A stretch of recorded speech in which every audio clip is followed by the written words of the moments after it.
For nearly 2,000 years, the fountains of Rome have been running. The water that sprays from the Trevi Fountain cascades down the Spanish Steps and fills the public basins across the city. All comes from a single source.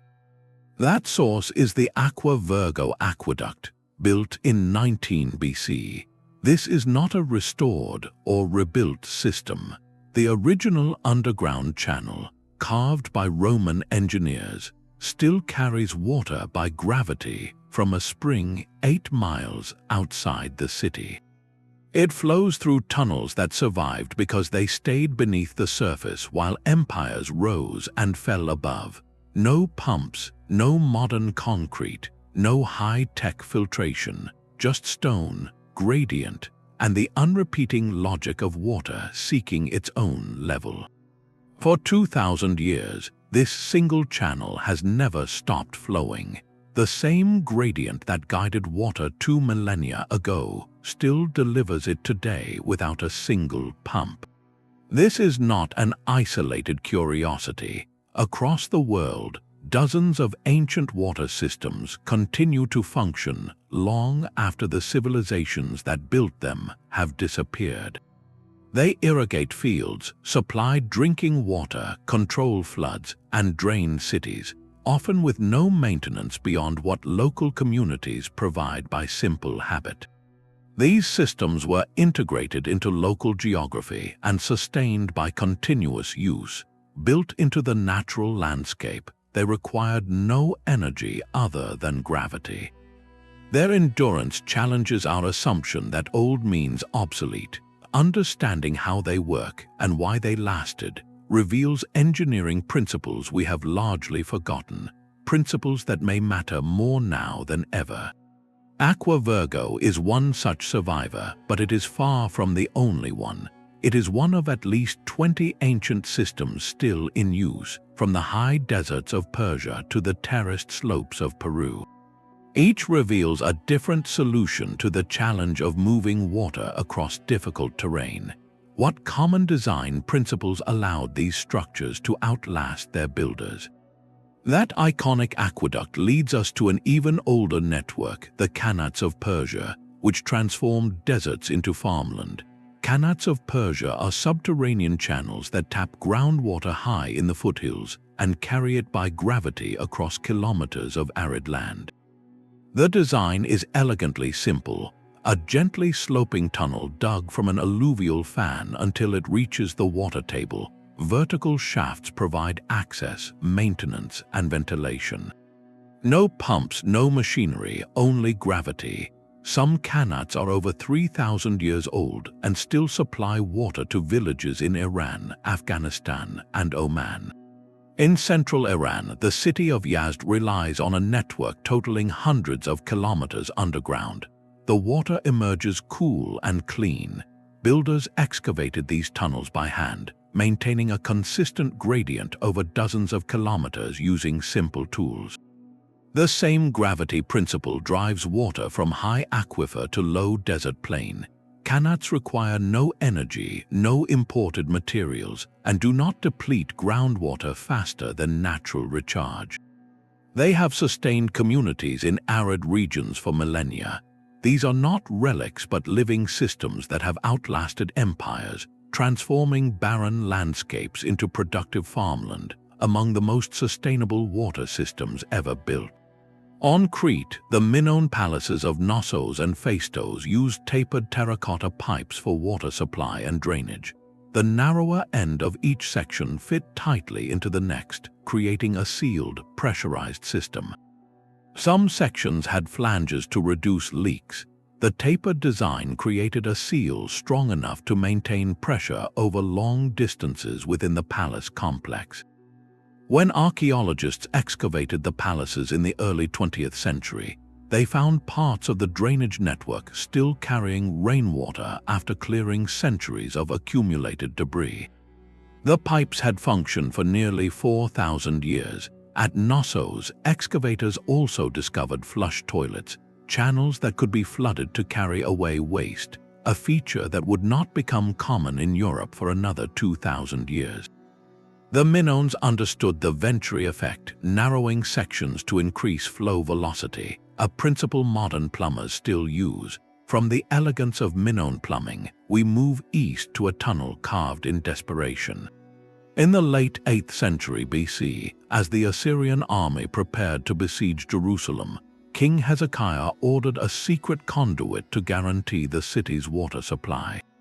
The source was the Gihon Spring, which lay outside the city walls. If enemy forces cut off access, Jerusalem would fall. So workers dug a 533-meter tunnel through solid limestone, bringing water from Gihon to the pool of Siloam, safely inside the walls. The engineering challenge was immense. Two teams started from opposite ends and had to meet in the middle without modern surveying instruments. They worked by sound, adjusting their direction as they heard each other's hammer blows through the rock. When they finally broke through, the alignment was off by less than a meter. A carved inscription found inside, the Siloam inscription, describes the moment. How the water broke through from the meeting point and how the workers cheered. The tunnel still flows today, after more than 700 years. Every year it carries millions of gallons from the Gihon Spring to the lower slopes of the Kidron Valley, used for irrigation and still a lifeline. Underground tunnels were a common solution, but the Hittites built an entire reservoir that still holds water today. The Hittites, whose capital Hattusa stood in central Anatolia, understood that a city's survival depended on water storage, not just channels. In the 13th century BC, they built an earthen dam across a valley to create a reservoir that still holds water today. The structure is surprisingly sophisticated. A clay core sealed the embankment, layers of gravel and stone allowed drainage, and a stone-faced spillway controlled overflow. Modern engineers who examined the dam found that its design principles match those used in contemporary earth dams, only the materials differ. Locals still draw irrigation water from the reservoir during dry months, and an inscription discovered nearby confirms the dam's original purpose as a royal project. For a civilization that left behind few major monuments, this quiet, working dam speaks volumes. The Hittites built for storage, but the Nabataeans built for survival, transforming a desert city into a water hub. The Nabataeans did not just survive in the desert, they thrived. Their capital Petra, carved into rose-red cliffs, housed up to 20,000 people. Every drop of water that made that possible was carefully managed. The city's water system includes over 200 cisterns, miles of terracotta pipes, and channels carved directly into the rock. All were designed to capture every rainfall and spring flow and direct it where needed. Along the main entrance canyon, the Sick, you can still see the original channel that carried water into the city. But the system also controlled flash floods. A series of dams and diversion channels redirected floodwaters away from the Sick into reservoirs. Today, those same channels still function, protecting the tourist pathway and channeling water to modern cisterns. One of the most impressive details is the hydraulic precision.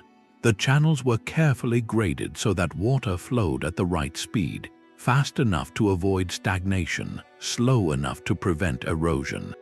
And they achieved this without modern tools, using only observation of the landscape. Many of the cisterns remain intact, and the entire network continues to collect and direct water during seasonal rains. The Aztecs faced a different challenge: no dry land in the middle of Lake Texcoco. Their solution was the Chinampas system. Farmers built artificial islands by staking out rectangles in the shallow lake bed, then layering mud, aquatic vegetation, and decomposing reeds into raised beds. The result was extremely fertile soil, sitting above the water table so roots could draw moisture directly from the lake.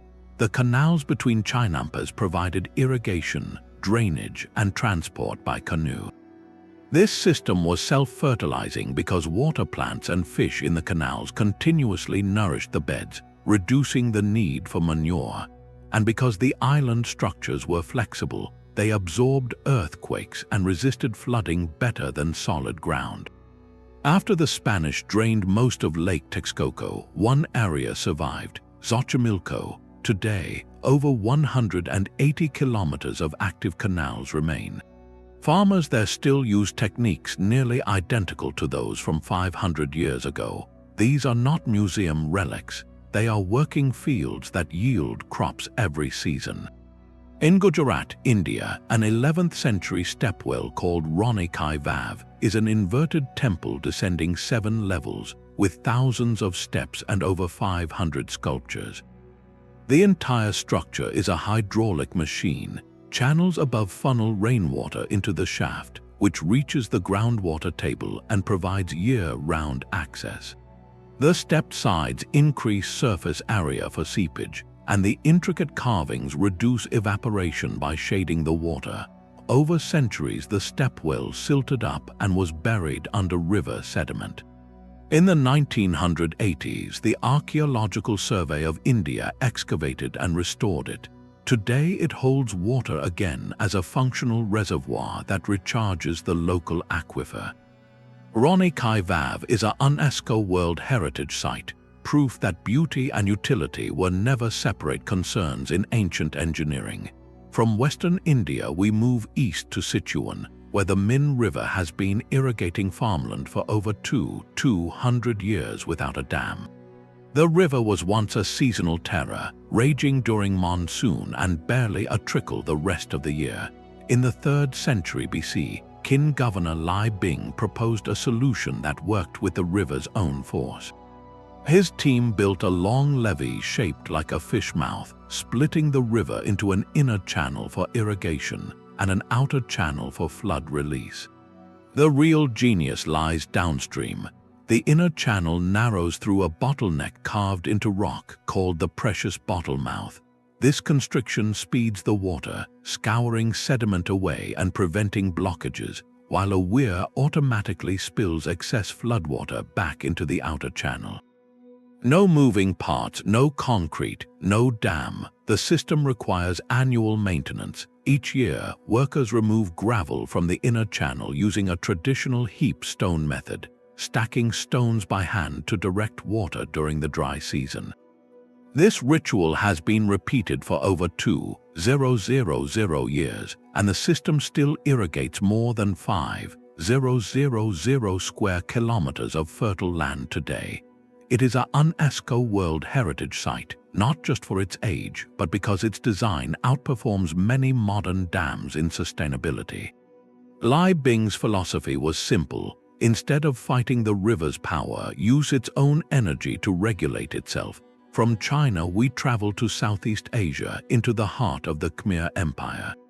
The West Baray Reservoir at Angkor is one of the largest ancient water storage systems on the planet.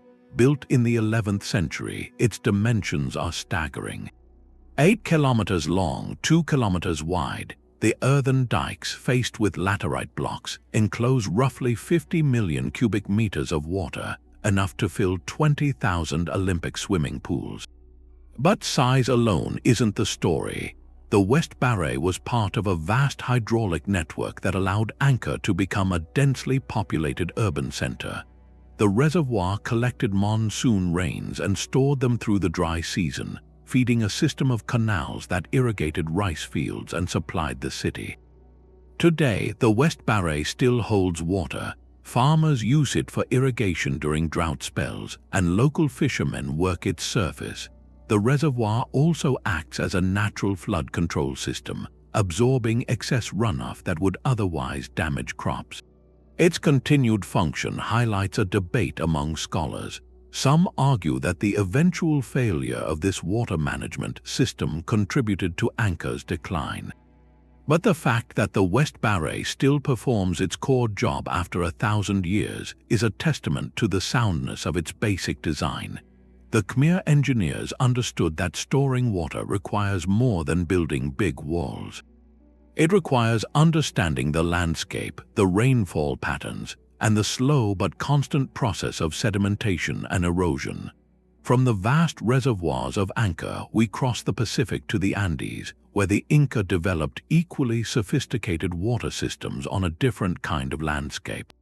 The Tipon complex, just outside Cusco, is a royal estate built around 1400 AD, and its water system still functions today. 4 stone-lined reservoirs collect water from natural springs and channel it through a series of canals that descend across agricultural terraces. The Inca engineers designed the channels to follow the slope with remarkable precision, using gravity alone to distribute water where it was needed, but they also incorporated something less obvious. Some researchers propose that the canals were aligned with astronomical events, the solstices and equinoxes, a principle they call a saya. Water, in Inca cosmology, was sacred, and directing it along celestial lines reinforced that reverence. The stonework itself is another lesson. Inca walls built without mortar use irregular, interlocking blocks that shift slightly during earthquakes without collapsing. After 500 years of seismic activity, Tipon's canals still hold their gradient. Today, local farmers draw water from these same channels to irrigate fields of quinoa, corn, and potatoes. The system has never been abandoned, it simply works. In Segovia, Spain, a Roman aqueduct built around the end of the 1st century AD still carries water today. 167 granite arches rise 28.5 meters high. No mortar binds the blocks. Each stone, weighing up to 2 tons, was cut so precisely that gravity alone locks them together. That fit has held for 2,000 years. The aqueduct draws water from the Aztec River, 17 kilometers away. The gradient over that entire length is just 1%, a slope any modern surveyor would respect.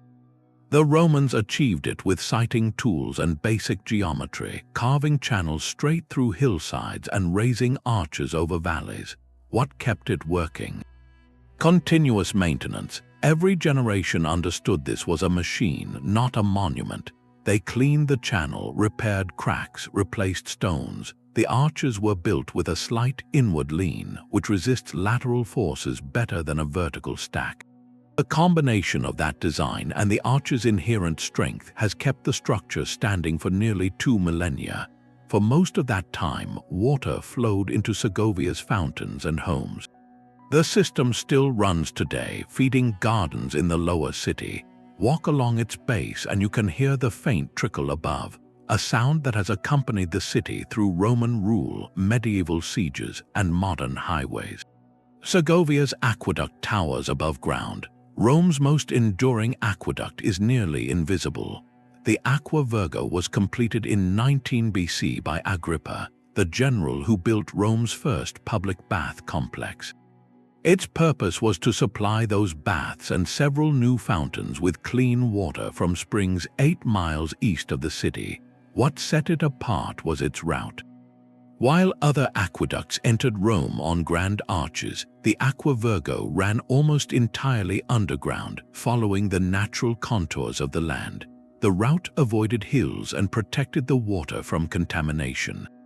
That choice became its salvation. When barbarian armies sacked Rome in the 5th and 6th centuries, they systematically destroyed the above-ground aqueducts. But the Aqua Virgo, hidden beneath the city, was left intact. It continued to flow, though at reduced capacity, through the Dark Ages. In the 15th century, Pope Nicholas V restored the ancient channel, repaired the route, and brought the water back to the surface. Now the Aqua Virgo directly feeds the Trevi Fountain, the fountain of the 4 rivers, and dozens of smaller fountains across the historic center. Today it still delivers roughly 2 million liters of water every day, an underground river that has flowed continuously for 2,000 years. Unlike the hidden Aqua Virgo, the Pont du Gard in southern France rose above the Garden River as a visible monument. It stands 50 meters high and runs 275 meters long, a 3-tiered bridge built from massive limestone blocks fitted without mortar. The stones were cut so precisely that the joints are almost invisible, relying on the sheer weight of the structure for stability. The bottom 2 tiers provided structural support and also served as a road bridge, while the top tier carried a covered water channel. This bridge was part of a 50-kilometer aqueduct from the Jura Spring to Nims.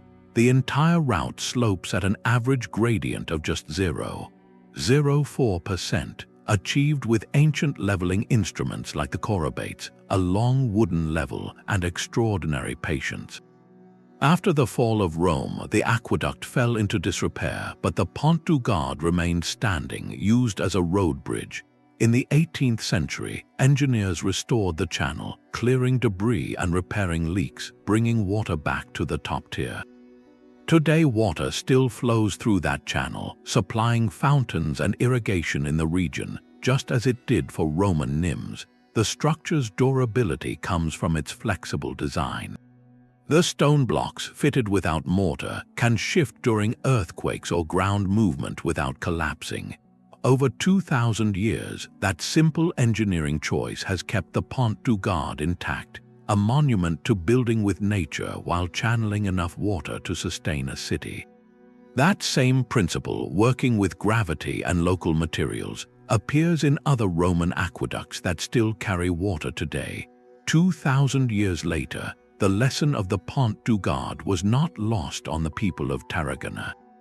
They have their own Roman aqueduct, Les Ferrers, often called the Devil's Bridge. Built in the 1st century AD, it runs on double tiers of arches across a valley, carrying water from the Francole River over 15 kilometers to the city. Unlike many Roman aqueducts that were abandoned after the empire fell, Les Ferrers stayed in use through the Middle Ages and into the modern era. Some sections were later replaced with pipes, but parts of the original stone channel still operate by gravity alone. Today, that water feeds fountains and gardens in Tarragona. The structure is a UNESCO World Heritage Site, but its real monument is not the stonework. It is the continuous maintenance over nearly 2,000 years. That simple act, generation after generation deciding to keep the system running, is why this aqueduct still delivers water. It reminds us that longevity is not just about good design.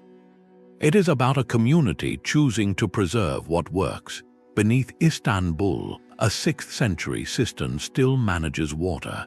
Emperor Justinian's Yerebatan cistern collected rainwater from nearby aqueducts to supply the Great Palace. Today, during heavy rains, it absorbs excess stormwater, preventing flooding in Sultanahmet. The chamber holds 80,000 cubic meters, supported by 336 marble columns, each 9 meters high. Its walls and floor were coated with a hydraulic mortar that kept the structure watertight for 15 centuries. After the Ottoman conquest, the cistern was forgotten until residents noticed they could draw water through holes in their floors. Now a museum, it still contains water. Some column bases are recycled Roman sculptures, 2 Medusa heads, one upside down and one sideways. Builders placed them off-center to fit the blocks, valuing function over symmetry. The same waterproof mortar that sealed the cistern in the 6th century still keeps the chamber watertight, a testament to the quality of its construction. From a subterranean cistern in Istanbul that still absorbs stormwater, we cross the Atlantic to the heart of the Maya lowlands. Tikal, one of the most powerful cities of the classic Maya period, was built on a limestone ridge with no rivers, no lakes, no natural springs. Its survival depended entirely on capturing rain. The Maya engineered at least 13 reservoirs within the city center, some carved directly into the bedrock and lined with layers of clay or plaster to prevent seepage. An intricate network of raised causeways and channels directed runoff from plazas and rooftops into these basins. During the dry season, these reservoirs provided water for tens of thousands of people. But here is the concrete discovery. Those same basins still function today. When the monsoon drenches Tikal, the ancient reservoirs fill with water and hold it, sustaining the surrounding jungle long after the rain stops. They are not merely archaeological features, they are living parts of the ecosystem. The system allowed Tikal to thrive for centuries despite punishing seasonal drought, and its decentralized, low-impact design is now studied as a model for urban water resilience. The Maya did not try to conquer their environment, they adapted to it, and the water they stored over 1,000 years ago still serves the forest today. But not every ancient water system was built to bring water in. Some were built to take water away. Long before the Romans perfected drainage, the Etruscans, who dominated central Italy from the 8th century BC, carved underground channels called cuniculi through solid rock to drain marshy lowlands. The principle was simple: a gently sloping tunnel wide enough for a person to crouch, dug from the top of a hill down to a lower outlet. Teams worked from both ends, meeting in the middle using alignment marks and vertical shafts for ventilation and removal of debris. Those shafts, spaced every few meters, are still visible today in the hills around Veii and Servatory. Here is the concrete discovery: many of those cuniculi still function. They continue to lower the water table beneath farmland, preventing waterlogging and keeping fields viable for crops. Some have been incorporated into modern regional drainage networks, still doing exactly what they did 2,500 years ago. The Etruscans did not need pumps or concrete. They needed only picks, gravity, and a precise sense of the land. Their tunnels became the foundation for Roman hydraulics, and they still prove that the simplest answer is often the most lasting. While the Etruscans drained fields in central Italy, another civilization half a world away designed something even more ambitious: a citywide sanitation network hidden beneath the streets of Mohenjo-Daro. This was around 2500 BC, and the Indus Valley engineers built a system that is still partly operational today. Every house had a private bathroom with a brick-lined drain connected to covered channels along the streets. Those channels were made of baked bricks fired at high temperature, making them durable and water-resistant, set in a gradient, just enough slope to keep water moving. The gradient was precise enough to prevent stagnation but gentle enough to avoid erosion. Manholes at regular intervals allowed workers to access the drains for cleaning and repairs. Some sections included settling tanks to trap solids before they reached the main drain, reducing blockages. The network handled both household wastewater and monsoon rainwater. After 4,000 years of abandonment, parts of Mohenjo-Daro's drainage system still carry water during the rainy season. Archaeologists have watched the ancient channels clear floodwater from excavated areas, proving that the brickwork and gradient still function as designed. Urban sanitation was not a modern invention. It was already refined before the pyramids were built. High in the Peruvian Andes, the Incas built a living irrigation system that still nurtures crops on steep mountainsides. Machu Picchu's famous citadel draws attention, but its survival depends on a network of stone-lined canals. These canals carry water from mountain springs down through the agricultural terraces. The Inca engineers did not just cut channels, they shaped the entire landscape. Each terrace was built with a gravel base and a layer of topsoil. The canals were designed to distribute water evenly across the fields. But the system did more than irrigate. It also drained excess water during heavy rains, preventing the saturated soil from sliding off the slopes. That dual function, delivery and drainage, kept the terraces stable for centuries. Today, those same canals still flow. They bring water to the remaining vegetation at the site and prevent erosion that would otherwise dismantle the ancient stonework. Visitors to Machu Picchu can see clear water running through the channels, exactly as it did when the Inca emperor lived here. The system is so well integrated with the natural hydrology that it requires almost no maintenance. A mountain spring feeds a mountainside farm, guided by gravity and a deep understanding of how water moves through rock and soil. From the high Andes we return to another continent and another empire, but the same principle holds. The Romans built an aqueduct for Carthage in the 2nd century AD that stretched over 132 kilometers, one of the longest ever constructed. It carried water from the Zaguan springs to the coastal city, a lifeline for the capital of Roman Africa. But when the empire fell, the aqueduct fell into disrepair. Sections collapsed, and for centuries it lay mostly abandoned. Yet the story did not end there. In later periods, local rulers recognized the value of the old stone channel. They repaired sections and reconnected them to new pipelines. Today, parts of Hadrian's aqueduct are still integrated into the modern water system that supplies Tunis. You can walk along stretches where water flows through the original Roman conduit, restored and reused after nearly 2,000 years. This is not a museum piece. It is working infrastructure, and it shows something important. Roman engineering was not just durable in itself, it was adaptable. The system could be revived, rebuilt, and put back to work whenever someone needed it. That ability to be restored, to outlive its original purpose and take on a new one, may be the most lasting legacy of all. The most enduring water systems were not built to dominate nature but to work with it, using gravity, natural materials, and local knowledge. That principle appears again and again. Gravity moved water without pumps, local stone and clay made repairs simple, and continuous maintenance became a generational tradition. These systems were integrated into their landscapes rather than imposed on them. They redirected rivers instead of fighting them, harvested scarce desert rain rather than draining every drop. They understood that true efficiency comes from adaptability, not raw power. Their longevity challenges our disposable approach to infrastructure. We still build dams, pipes, and sewers, but how many will still function in 2,000 years? Maybe the answer lies not in better concrete but in a different philosophy, one that works with the environment instead of against it. The survivors from Persia to Peru show that the smartest engineering is often the simplest and most patient. Which of these 20 ancient water systems amazed you the most? And do you know of any still functioning ancient water system we missed? Share in the comments. If you love uncovering the hidden genius of ancient civilizations, subscribe to join us every week as we explore technologies that shaped our world and still work today.